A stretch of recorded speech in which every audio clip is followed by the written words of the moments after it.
If you're among the millions of Americans who suffer with pain in your knee, your joints, or your hip, platelet-rich plasma or stem cell injections could help you.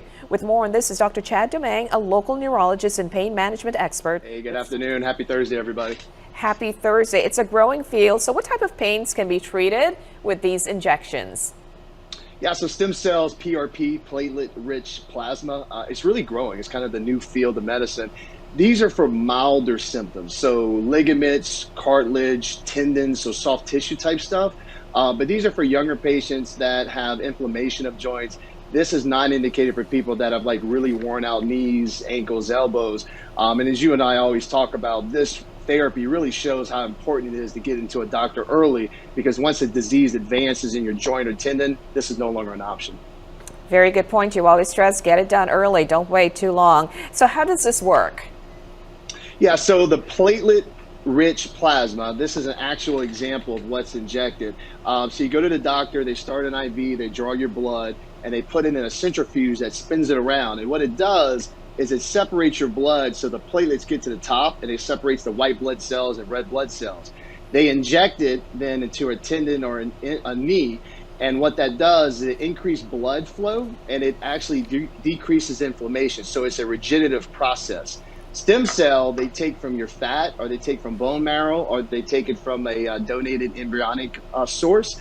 They send it to a lab to have it cultured, and then they inject it into the knee. So the PRP is a little bit easier and a little bit safer, whereas the stem cell obviously requires a little bit more maintenance and options there. So what are the risks for this? You know, the risk is pretty mild.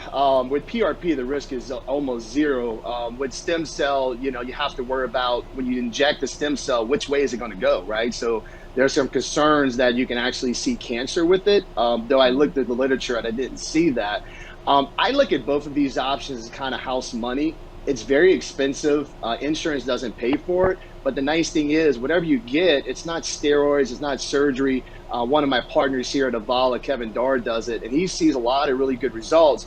But I think it just comes down to catching it early enough and whether or not you can pay for it, because the risks are very mild compared to the alternatives. Okay, and this is something that's being done locally. Can people reach out to you, for example? I know we've got the information that we're going to put up here on the screen as to how to reach you, but is this something done locally that doctors like you can inform people about? Yeah, it's done locally. Like I said, my partner, Kevin Darr at Avala, does it. I'm sure there's some other physicians on the South Shore that do it.